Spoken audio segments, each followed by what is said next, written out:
Hey, yo, John here. I lied to you all. I did not mean it. I'm so sorry.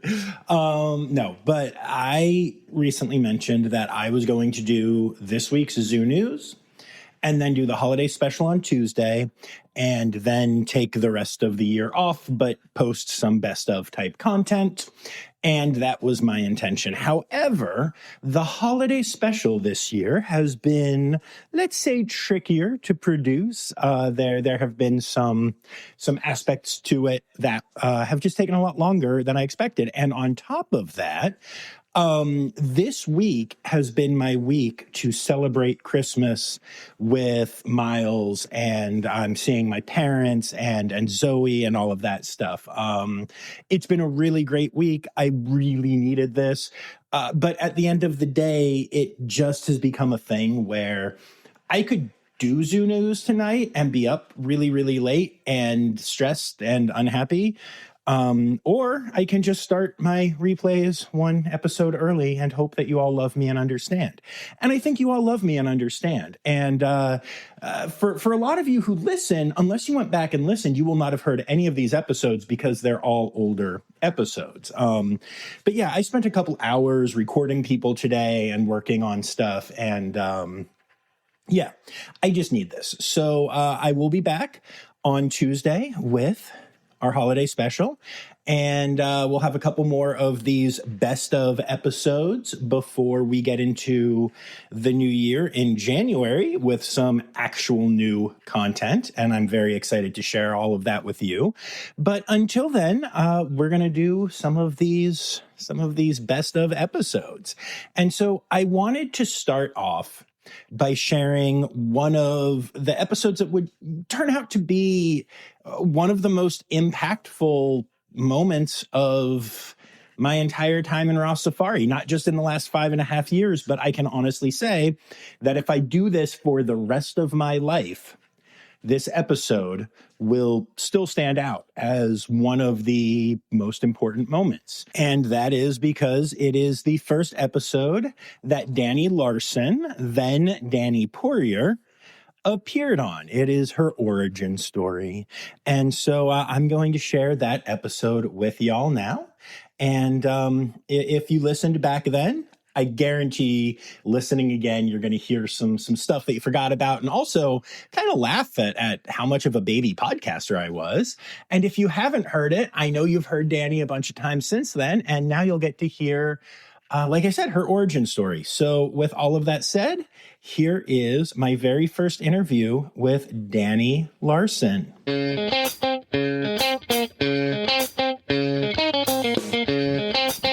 Rossifari knows all.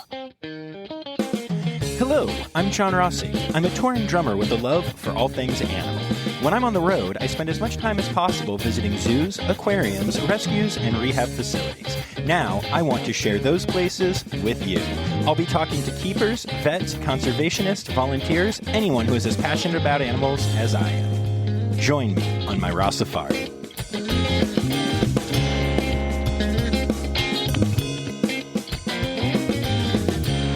Hi, hello, how are you? No need to answer because this isn't live and I can't hear you. Though I do hope you are well as you embark upon this latest episode of the Rossifari podcast. Speaking of the podcast, don't forget to click subscribe if you haven't already. Then, once you're subscribed, make sure you leave a 5-star rating for this podcast. If you're willing to spare about 20 seconds of your time, you could also write a review for the show along with that 5-star rating. Those two things greatly help people find the podcast, meaning more people will get to hear about the amazing work being done at zoos, aquariums, rescues, rehabs, and conservation organizations all around the world. Also, remember that you can support the podcast by visiting www.patreon.com/Rossifari or by checking out my merch at rossifari.redbubble.com. Also, make sure you're following along on Instagram and Facebook at Rossifari, and that you check out rossifari.com from time to time. So, according to every third post on my Instagram feed, we have officially entered the time known as spooky season, which some people feel the need to abbreviate as spooky SZN. Hey, no judgment. I have decided to fully embrace the spirit of the season, so after today's episode, the rest of my October episodes are going to be a 3-part series, The Rossifari Spooky Spectacular. My good friends at Elmwood Park Zoo invited me to visit and meet some of the most iconic Halloween animals, including bats, snakes, owls, and turtles. Oh, okay. Turtles aren't iconic Halloween animals, but when 2 turtle lovers get into a room together, sometimes the conversation drifts away from the scary stuff. Along with the aforementioned animals, as anyone who is caught up on the podcast knows, I have struggled with horrible arachnophobia my entire life. Earlier this year, however, I committed to attempting to meet and even handle a tarantula. Well, what better time to try that than during spooky season? So, the final episode of The Rossifari Spooky Spectacular will be all about tarantulas and will include my attempt to overcome my greatest fear. Did I succeed? Did I scream like a baby? Do spiders actually have small flamethrowers they use to attack people, thus making my arachnophobia completely rational after all? Tune in to find out. Before all that seasonal craziness, however, I'm excited to bring you today's episode. If you like bird stories, today is your lucky day, because this whole episode is about birds. Speaking of luck, my grandmother on my mom's side, who I called Nanny, always used to tell me that if a bird pooped on you, it was good luck. As a matter of fact, one time when we were visiting Atlantic City, a seagull pooped on me, and she insisted that I not clean it off because we were going to casinos and I needed all the luck I could get. On one hand, I walked around with bird crap on me all day. On the other hand, I did win a couple $100, so I guess it worked. Anyway, you're getting all the luck without any of the poop, except for the Rossifari poop story, of course, because today I'm bringing you an interview with Dani Poirier, who is the curator of birds and training at Southwick's Zoo in Massachusetts. Dani has some incredible stories, including sharing about the experience of hand-raising an unexpected Kookaburra. She also has an incredible heart for conservation and a passion for her job that is infectious. As a matter of fact, Dani did this interview with me despite being in the midst of final preparations for her wedding, which has since taken place. Congrats to Dani and her new husband, Paul. Okay, get ready for bad puns, great information, and lots of laughs with Dani Poirier of Southwick's Zoo.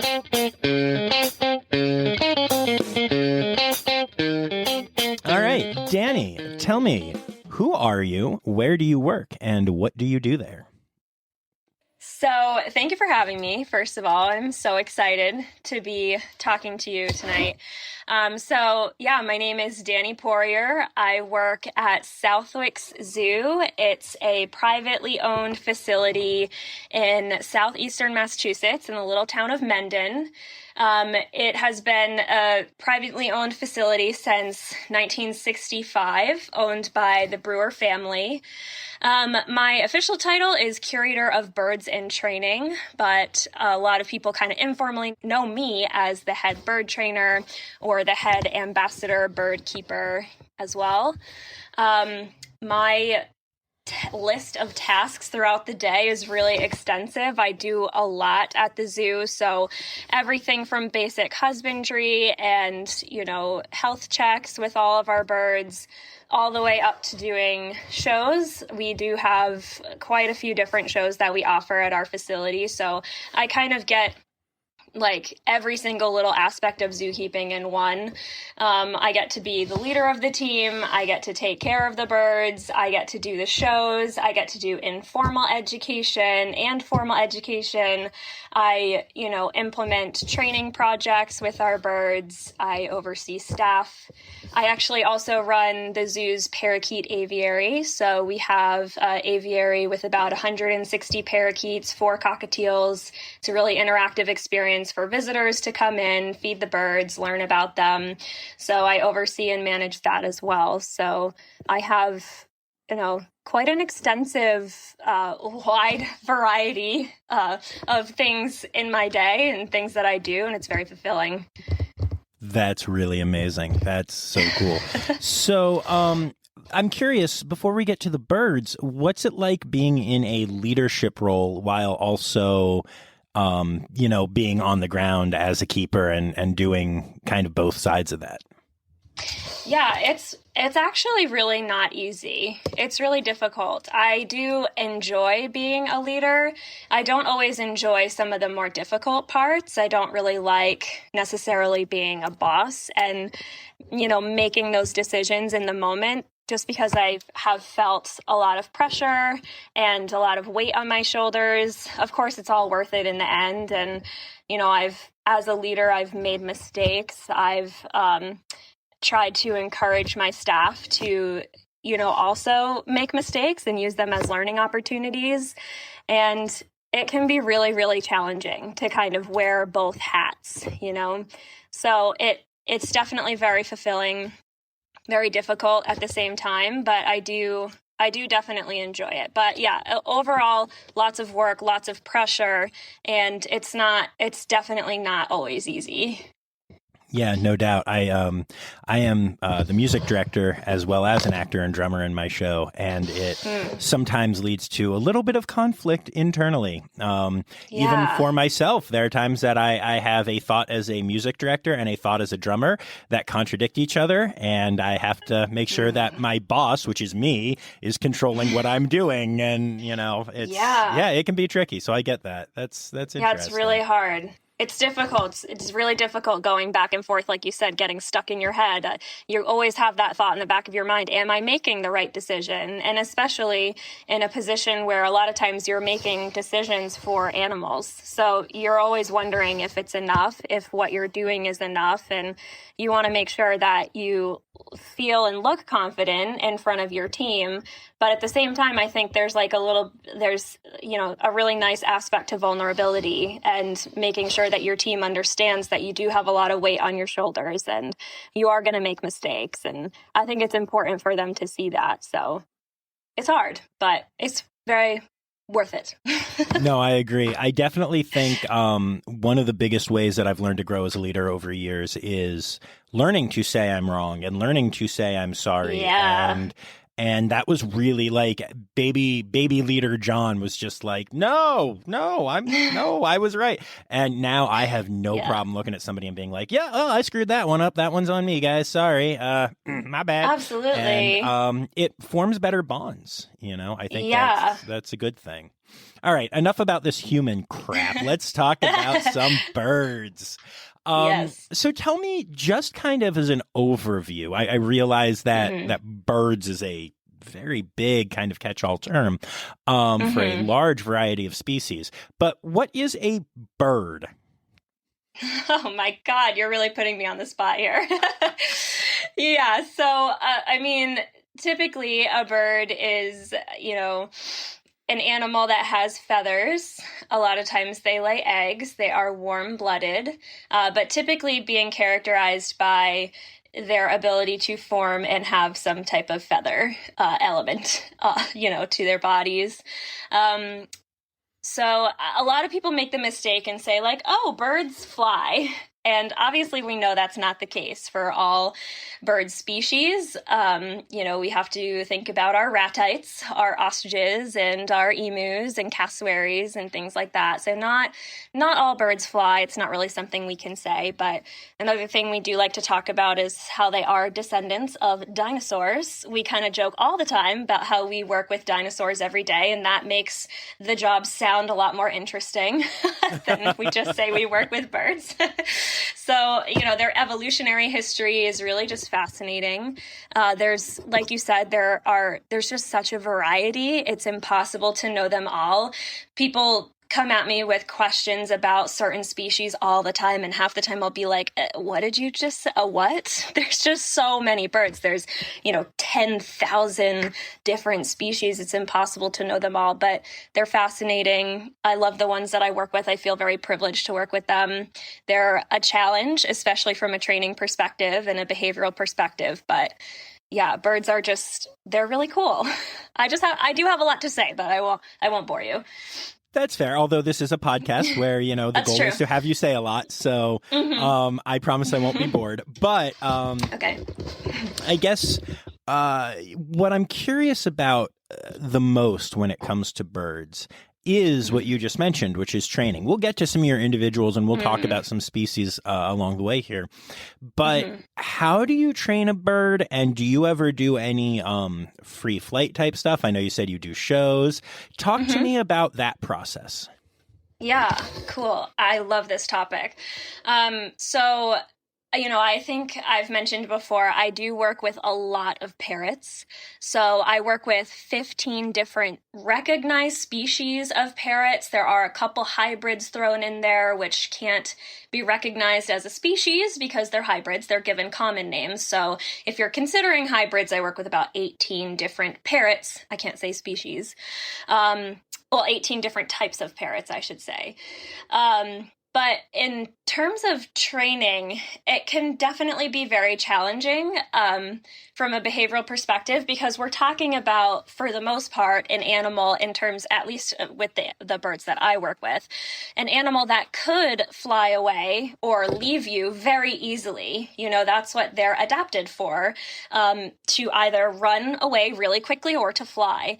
And so the goal is to keep them with you at all times. So I just think that bird trainers have this incredible challenge. I mean, I feel like we're up there with marine mammal trainers where these animals are so well adapted to be able to make decisions and just leave instantly. We talk a lot with certain animals about that fight or flight response, and with birds, especially prey species like the ones that I work with, they can so easily take off if they're spooked by something. So, we have to make sure that we're forming really strong bonds with them in order to keep them with us. We are their safety blanket.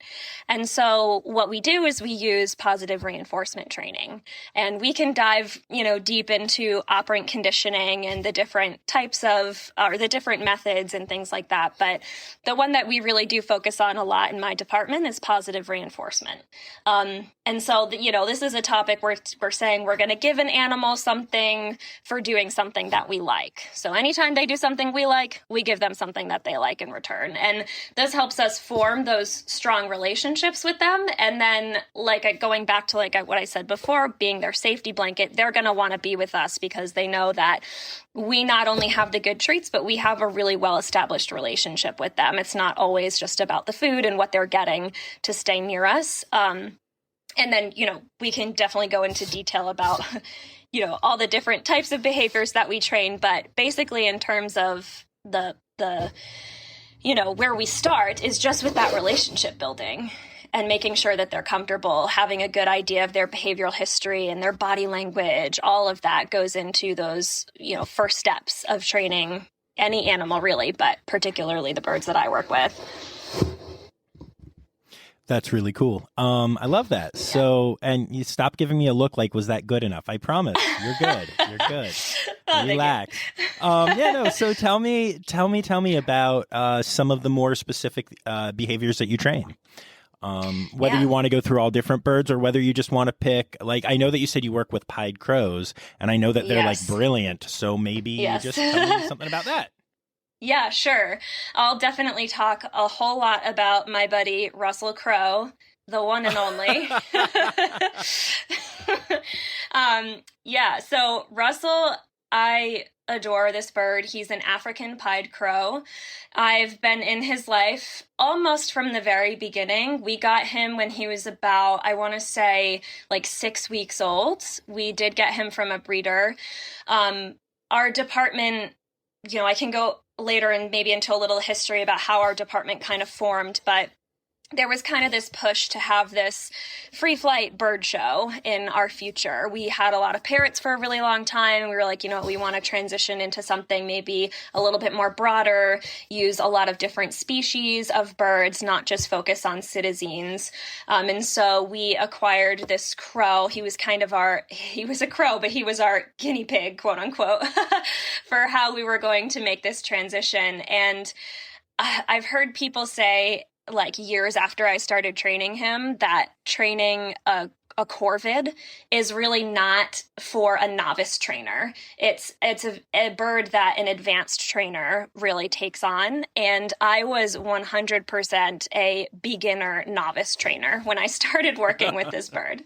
So that was just such a big challenge for me. Thankfully, I did have someone who was working with me around that time, and she had a lot more training experience than me and was teaching me a lot. But I was learning with this bird that I had no idea what I was in for. And so throughout my experience with him, he's taught me so much. I mean, I hope that I've taught him a lot too, but he's taught me more than I think I've taught him. But so why let me interrupt for a second. Why is it that a crow is not a good beginner bird for a trainer? Well, a lot of people just say they're so intelligent, and that you really have to be able to make decisions really quickly when you're working with them, or you have to be able to go into a training session with a really, really clear picture of what's going to happen. And I think with a novice trainer, it's just, you kind of there can't be any margin for error in the very beginning. So an advanced trainer will be able to make decisions kind of mid-session on what should be done, how we can really quickly change the environment to set the bird up for success.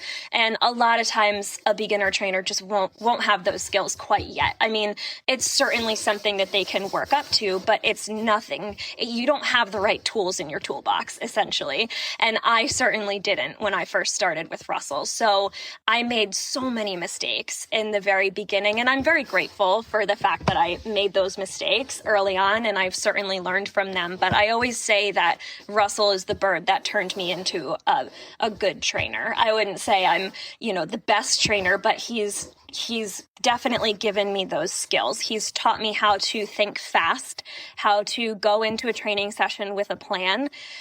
That plan almost never goes according to how you have scheduled it. So a lot of times you really have to be able to make those quick decisions, and you have to be able to increase your criteria and relax your criteria. There's really kind of it is science. I mean, behavior is science, but there's also like an art to it.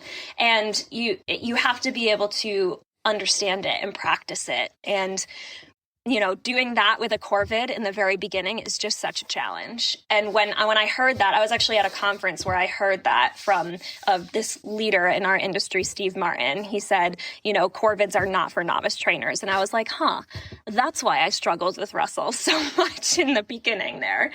So, but I mean, since then, we've done a lot of really cool training with him. I mean, he's recall trained, which a lot of birds are. So it just means he flies to my hand on cue or flies down to a perch on cue. We've worked on A to Bs in our show arena, where he just flies from point A to point B. So whether that's a perch on the stage to the top of the bleachers and back down, he's learning to play nice with others. It doesn't really happen very well. So he's not ready for our shows quite yet. So that's another challenge, is I'm the only person who can work with him free contact. So everybody else can only work with him through protected contact. And we've had to kind of modify how we work and handle with him based on that sole fact. He gets crated through protected contact and brought out onto exhibit protected contact. And it's a big challenge, but these are all the things that we've learned with our good friend Russell Crowe, all these problems that we've learned to solve based on his behavior. So really, we're just understanding his behavior a little bit better and then matching that with the training skills that we've developed over the years. I've taught him how to paint. So he is trained to swipe a paintbrush on a canvas, and then we're able to sell those paintings, to raise money for conservation efforts. I've also trained, in the very beginning, we were working with my colleague on a voluntary injection training where he'll stick his head through his cage bars for head scratches. So he's not only ever just motivated for food, it's usually for some form of affection or love or attention. And he loves head scratches. So he would hold still for head scratches while we poked him we were using a toothpick in the beginning. And then we, of course, work up to a needle. So that was really amazing to work on that. And of course, it's really important training. What else have I done with Russell? Just so much problem solving. He's such a problem child, but we've been making some good steady progress. So that's very cool. And how long have you been working with Russell now? So he actually just had his 6th hatch day in June. So 6 years that I've been working with Russell. That's incredible. Yeah. So tell me, what does it feel like knowing that you are the human in that bird's life that can be, free contact? All right, we'll be back after this quick break.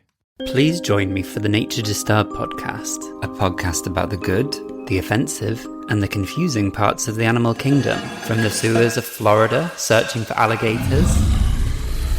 Oh no, did I forget to put the bins out? To the surface of Mars, investigating the possibility of life beyond Earth.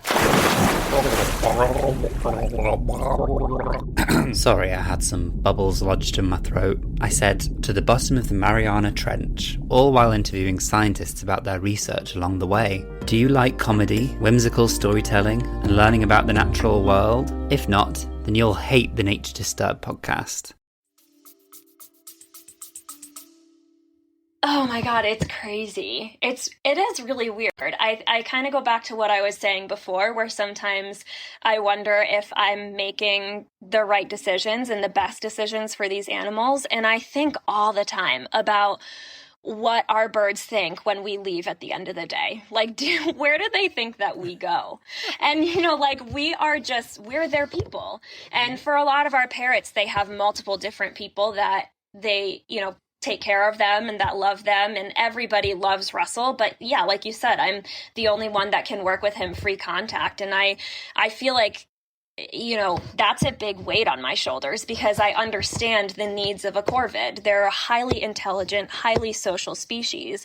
And if I'm the only person that can work with him free contact, then I need to make sure that I'm providing him with what he needs. And so yeah, it's basically just a big weight on my shoulders, but I love it. I mean, obviously I feel really honored.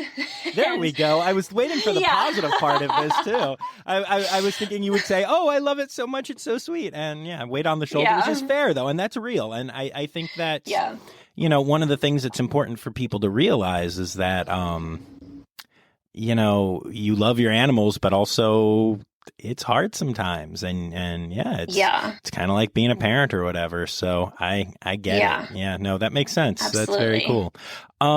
So you keep talking about your 15, but really 18 parrots.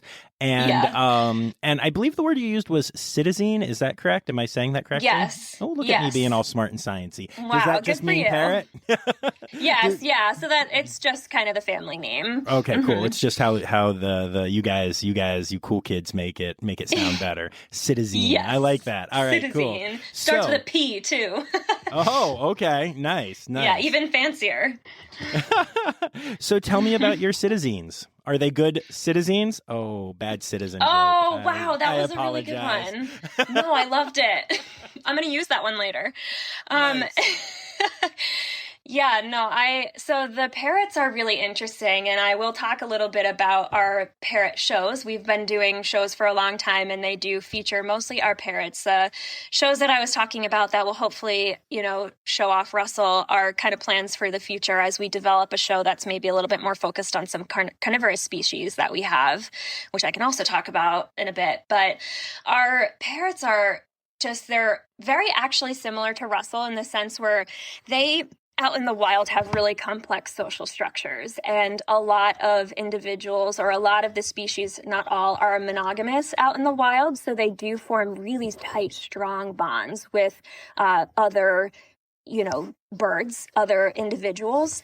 And so a lot of times that translates onto their relationships with humans. And so it's very fulfilling. I mean, I started as an intern at Southwick Zoo back in 2011, and I always thought that I wanted to work with primates, but I fell in love with the parrots in that department. They only had 3 at the time, and I thought they were the coolest. And so I came back and I was able to work seasonally with the parrots and just build my relationship with the strictly ambassador bird flock. And they're so charismatic, and they're very kind of attention seeking, because naturally that's what they do out in the wild, is they're just constantly trying to fulfill those social needs. So So they're a lot of work, and I love them. A lot of the parrots that we have in our flock, though, were former pets, and that's a big challenge. And so in our shows, we talk a lot about the natural behavior of parrots, and we want people to know that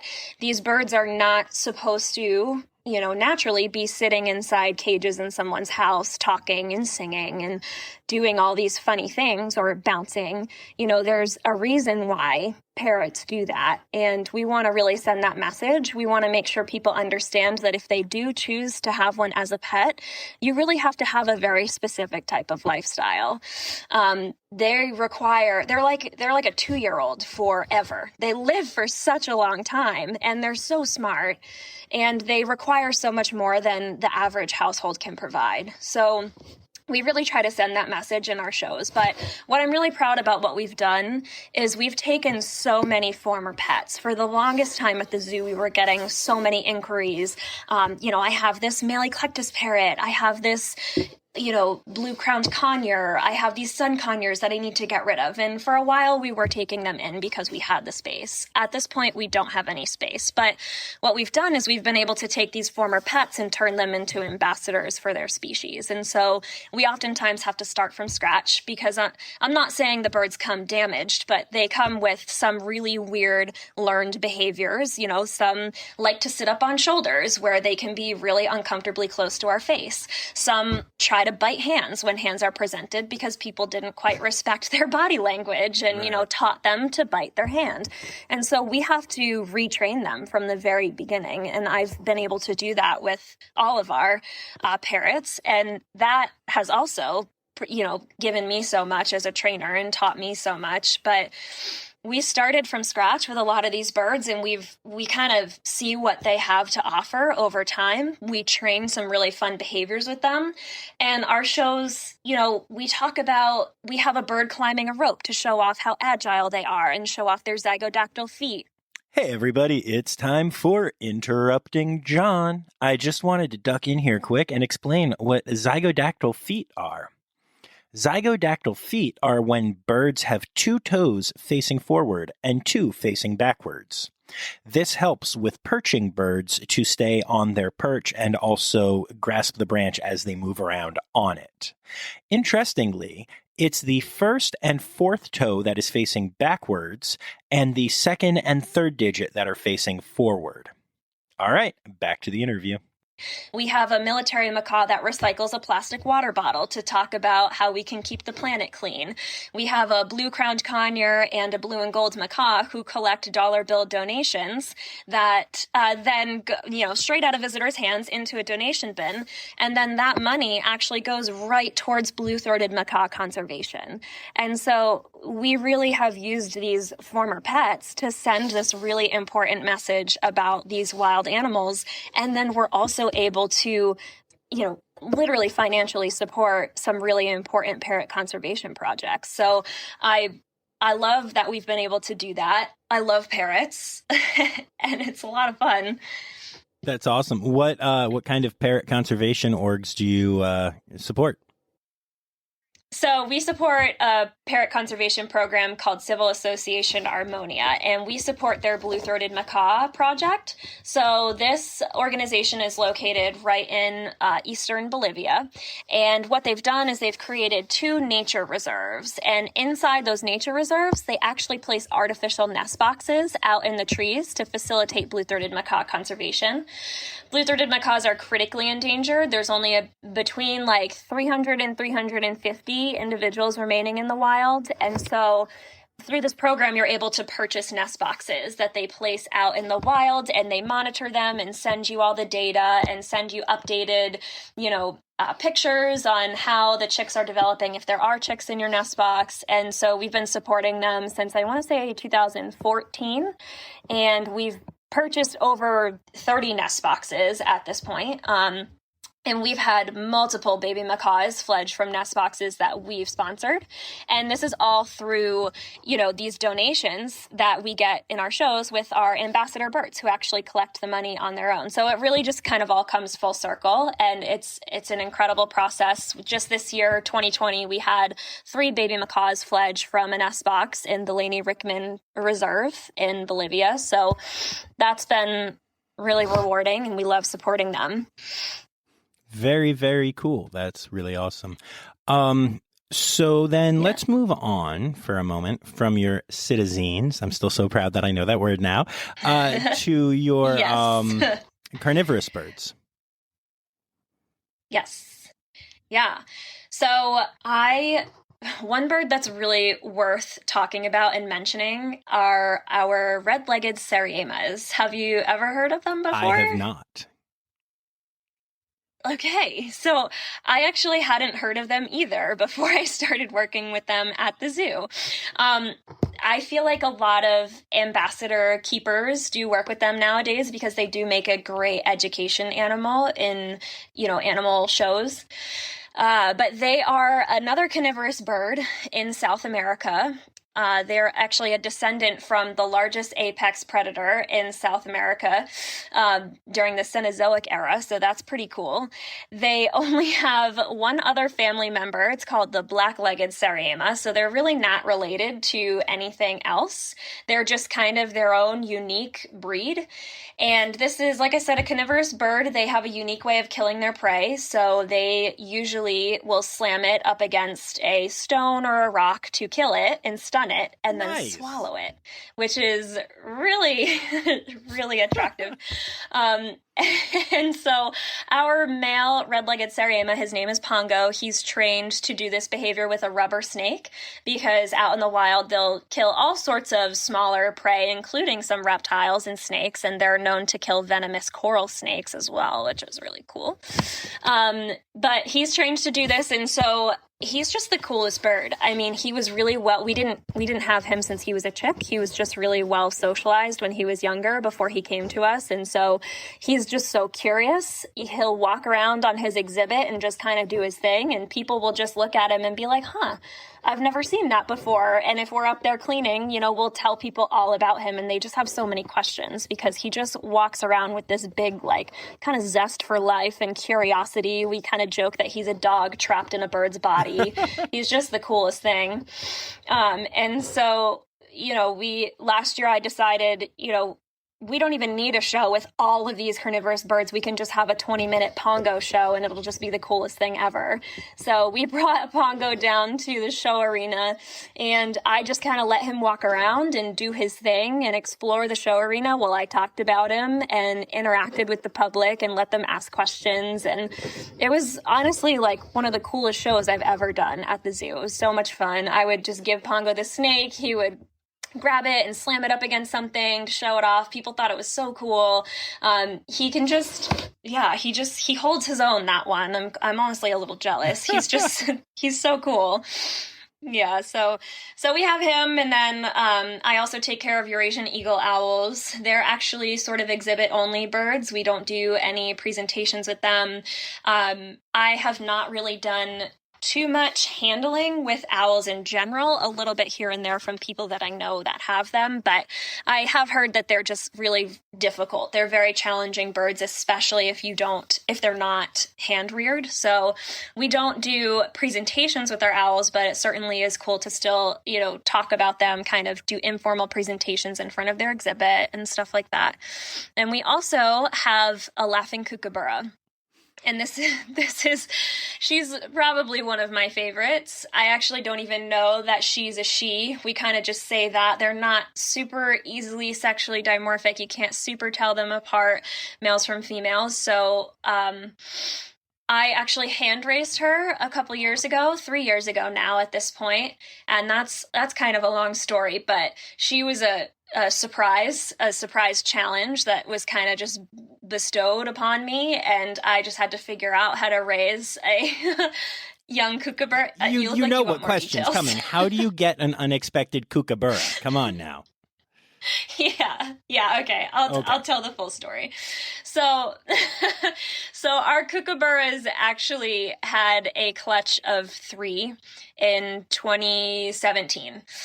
These are our Kookaburras in the zoo that were on exhibit. Our department actually didn't take care of them at the time, still don't take care of them, but they had chicks. And I kind of just joked around with our head hoof stock keeper saying, oh, wouldn't it be cool if like we raised one for our shows? And we both kind of brushed it off. It was kind of just a joke. But over, the course of the next week or so, one of the Kookaburras unfortunately had passed away, just wasn't getting enough food. I don't know if there was an issue early on. And there was another one that was developing really well. And then the second one was just not at quite the same level as the other one, probably being one of them was being favored by the parents. The other one was just really malnourished and just not developing very well. And so that same host stock keeper came up to me like this random day and said, yeah, so I think that you should take this Kookaburra. It is very malnourished, and I don't think it's probably not going to survive if the parents raise it. So you should take it and raise it and see if you can see what you can do. I was kind of just thrown for a loop. I had never done that before. Nobody at my facility had ever done it either. So I'm lucky that I know a couple people at other facilities who gave me lots of really great information. I gathered all the information in over the course of 3 hours throughout my day. And then at the end of the day, we went in, we pulled her from the nest, we put her right in an incubator, and I just had this really malnourished Kookaburra chick that I had to just try to keep alive. And so it was a really crazy task, but I did it. Somehow I did it. I remember, thank you. I remember driving home with her.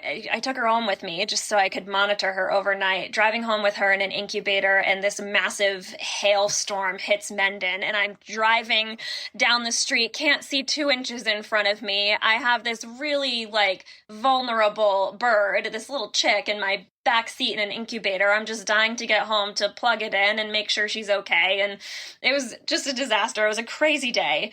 And, over the course of the next few weeks, I was just feeding her, just kind of mirroring what the parents were feeding the other one. So I was kind of lucky in that sense, giving her some extra nutritional supplements that our veterinarian recommended. And she just kind of developed over time. And it was this awesome starting, I was able to train her from the very beginning, which was, I was grateful that I had a lot of training skills at that point and could kind of teach her to fly to my hand pretty early on when she was fledging. But it was such a cool experience. And so Kinta is now 3 years old and thriving, and she's awesome. That's amazing. So you said before we started recording that you're getting married soon, correct? Yes, well, I am. First of all, congratulations. Second Thank of all, you so much. Does he know what he's getting into? That at any point a random bird may just be brought home. Oh my God, absolutely. So we actually met at the zoo. Oh, okay. Nice. So he's very, very familiar with my life and my passions, and he's very supportive. But yeah, he totally just at this point doesn't really ask questions. I could show up with something and it would just, it just is what it is. Hey babe, there's an emu in the bathroom tonight. Oh, okay, thanks. Yeah. Oh my God, that's a dream. Yeah, absolutely. Oh, that's awesome. Very cool. So he's a keeper as well then, or does he do other zoo things? He's a keeper, but not a zookeeper. He's like a keeper to me, okay, bad joke. Yeah, thank you for topping my bad joke earlier. I appreciate that. You're welcome. Yeah, no, he's not a keeper. He actually just worked in the zoo doing some really general work, parking, stuff like that. We were younger, and then he was doing a little bit with exhibit design, and then he kind of moved on to other things in school and stuff. So, gotcha. So yeah. Gotcha. Yeah. By the way, I don't know if you saw it, but when you said he's a keeper, I not only missed the joke, but I got so excited that there was some type of keeper that I didn't know existed. And I was like, I need to interview. God. Oh, never mind. Just a bad joke. It has been a long day. Oh, no, I totally feel you.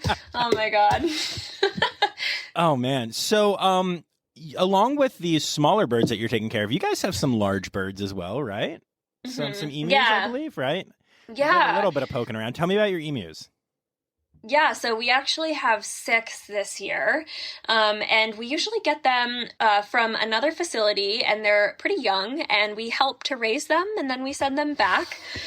So I'm only going to be taking care of them for the next few weeks, actually, and we do get new ones every year. So I mean, I don't know. Hopefully we get them again next year. But this was a me thing this year. I was like, I want to take care of the emus. I would love to do some on-site, some informal education with them within the zoo.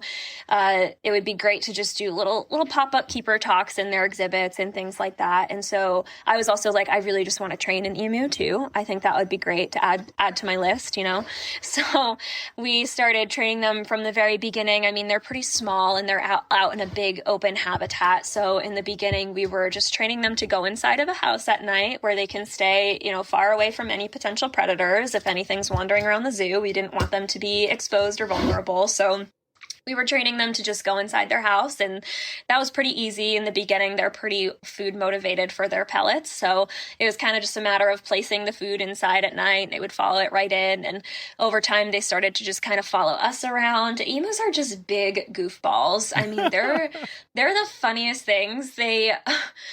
I was in the exhibit the other morning. It was first thing. We actually started a Zoofari drive-through at Southwick this year because of everything with the pandemic. So we have 2 days a week where visitors are just driving through the zoo. So it's kind of challenging. The keepers have to get most of their cleaning and everything done before 11 o'clock, which is a little crazy for some keepers, not so much my department. But so I'm in there early in the morning taking care of the emus, getting everything ready. It was kind of like a brisk morning. It was a little cooler and they had a lot of energy.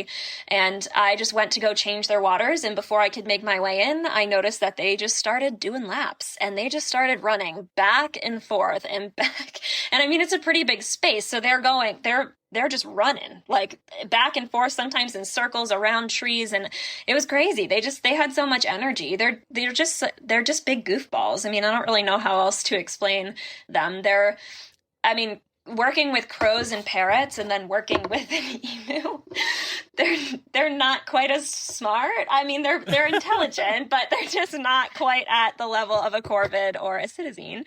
So yeah, they're really interesting. I mean, we did some target training with them and kind of figured out what they liked for enrichment. They really loved their kiddie pool in the summer. They could go and relax in there and cool off, but yeah, very, very different. I mean, very large terrestrial bird that doesn't fly. So I don't know. They're really cool. Definitely. There at the Virginia Zoo, there is an emu named Lester.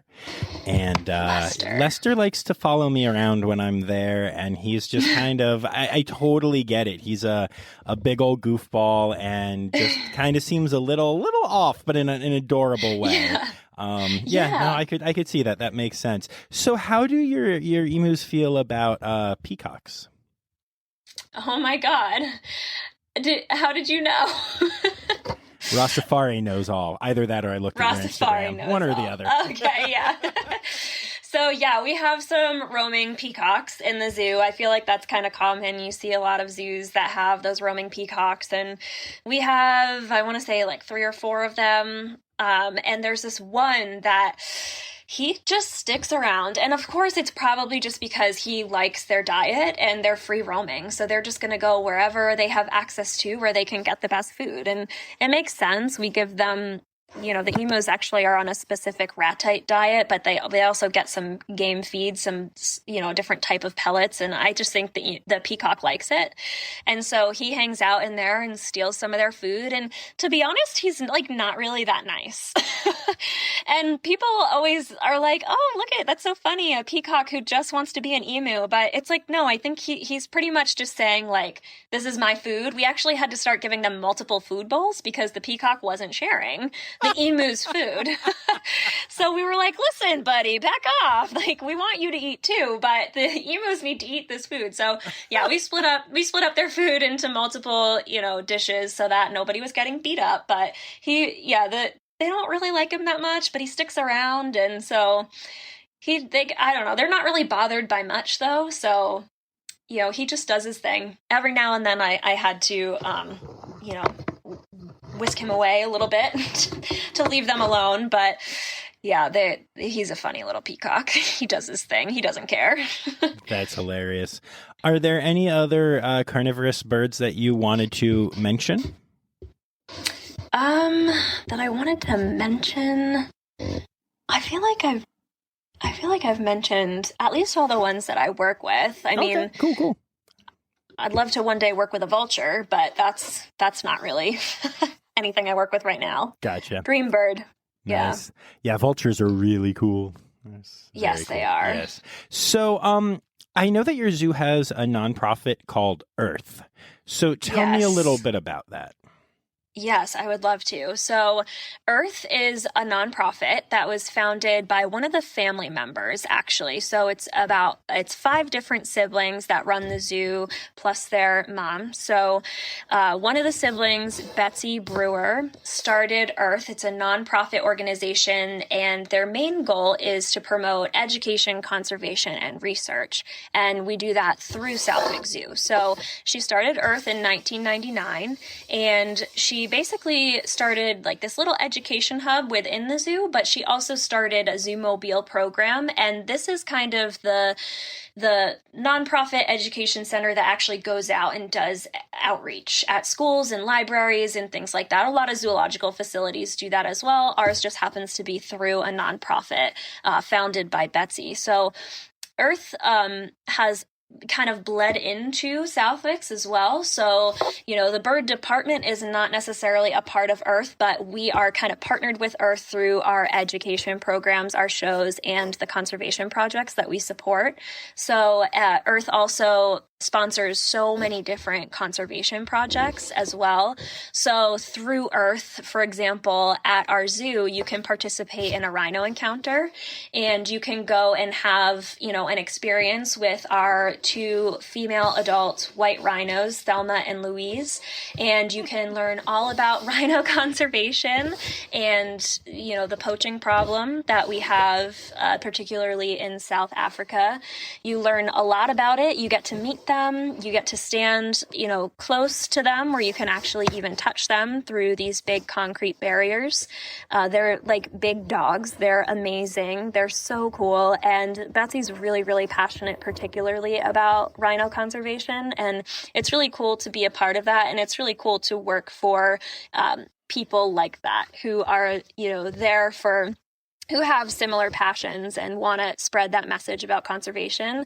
And that kind of empowers me to continue along the path that I'm going down with all the bird conservation projects that I'm interested in supporting. And I'll, go to Betsy every year and say, what do you think about this program? Can we sponsor, can we contribute to this year? And, she's always really on board with that. And I really like that she's given me an opportunity to make those decisions and do that research kind of on my own. And then, we can work together and collaborate and figure out what we want to do. So Earth is a really great program. And I have a lot of respect for Betsy and what she does and how she's, kind of led and inspired me to do what I do in the bird department. It's been very rewarding.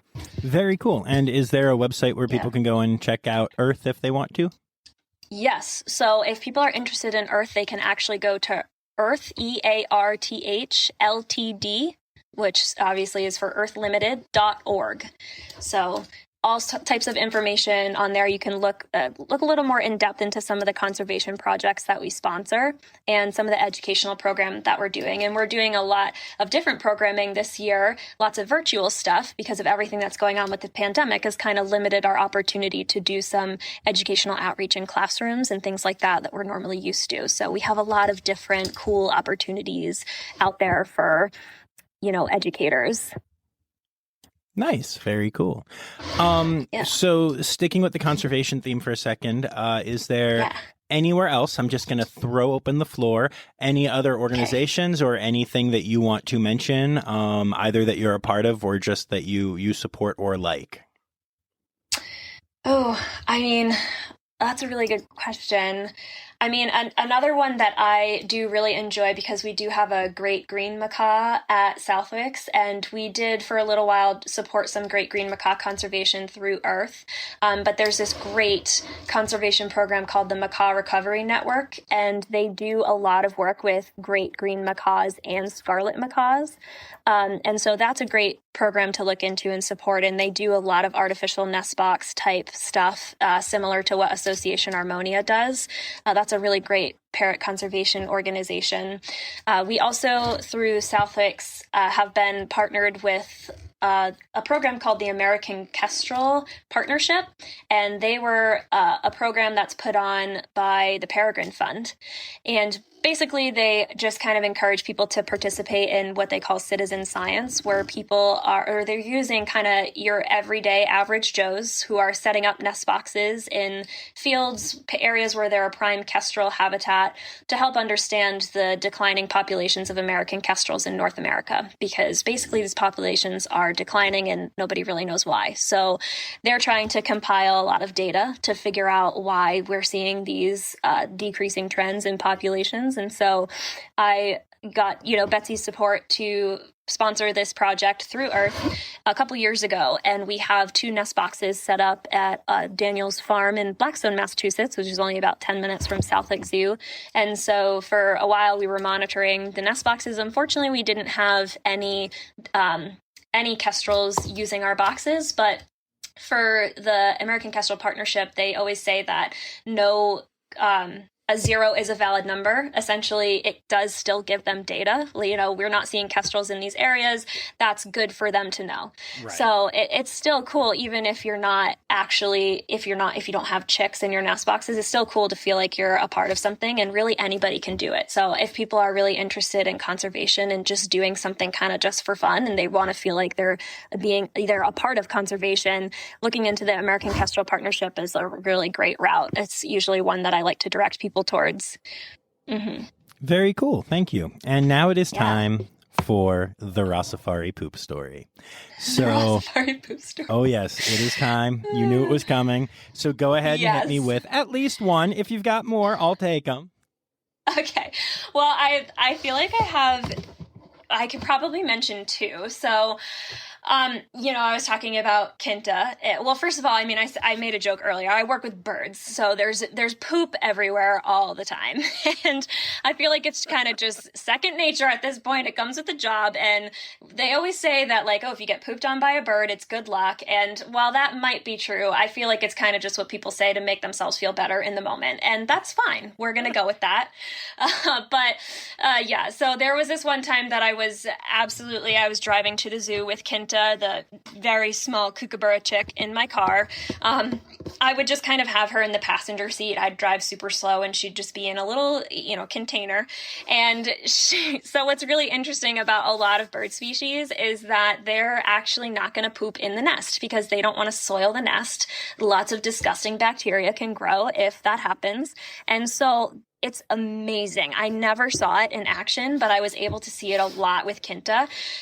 When she was growing, she'd just kind of lift her butt up in the air and push it just to the corner of her bowl, and then just projectile poop all over the incubator and all over the place. And it was really gross. And I was just taking a video of her one time in my car before we started to drive to the zoo, and she started to do it. She backed her butt up, and it's just kind of funny because in the video I'm like, oh no, please, no, stop. And she just pooped all over me. I mean, her butt, I should have turned her around, but her butt was facing me and she just projectile pooped all over me. And so that's how I started my work day. I, cleaned it off as best I could and drove to work, because why clean the bird poop off before you go to the place where you get pooped on all the time? So that's one. And then another really funny one I have is, in our bird shows, we kind of switch back and forth between who is on the microphone and who is handling a bird. So I do a part with a bird, and then I leave and my coworker comes out and does a part. So I had done a part with a bird. My coworker went out. She went to put our female eclectus parrot down on the perch. I was backstage, and she kind of hesitated for a second, and I heard I heard it, and this female eclectus pooped directly on her hand, like the hand that she needed to, put in her treat pouch and feed this bird. And, the other hand was going to be working the microphone. And so she just pooped all over her and, on the mic in front of all these people. And so, I had to go out there and give her a paper towel in the middle of this bird show and have her wipe it off her hand. And so this is just the average day in the life of a bird keeper. Like I said, there's just poop everywhere all the time. So there are your 2 poop stories.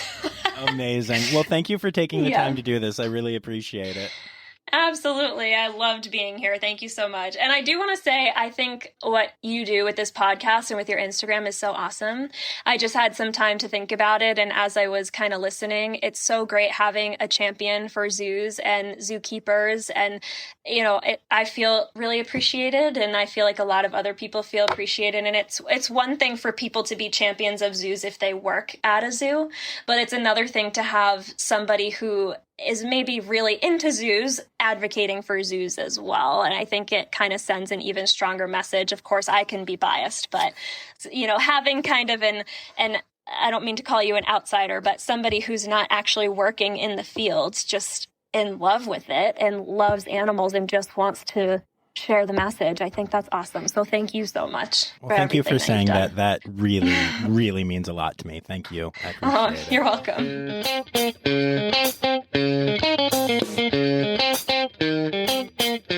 I'm not going to lie. I'm not always the best at self-promotion. And so I wondered at first if I should leave that last bit in there where Dani was complimenting me. But I decided that I wanted to because at the end of the day, I think it really shows exactly how amazing of a person Dani is.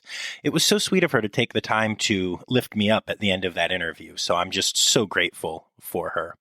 You can check Dani out on Instagram for bird facts and for training info at DaniPoirier. And you can also go to the Bird Training and Enrichment at Southwick's Zoo page on Facebook. Also, for more information about the Earth organization she mentioned, check out www.earthltd.org. Alrighty. Remember, from here on out for the rest of this month, it's about to get spooky. Well, that's our show for this week. I hope you enjoyed listening as much as I enjoyed making it. Our theme song is Sevens by Nathan Burke, performed by Nathan Burke and John Rossi. Listen and subscribe on any podcast app. Please take the time to leave a review, as it helps other people find our podcast. You can find Rossifari on Instagram, Facebook, and Twitter at Rossifari, on the web at rossifari.com, or email me directly at rossifaripod@gmail.com. Now, stop listening to me and go visit a zoo.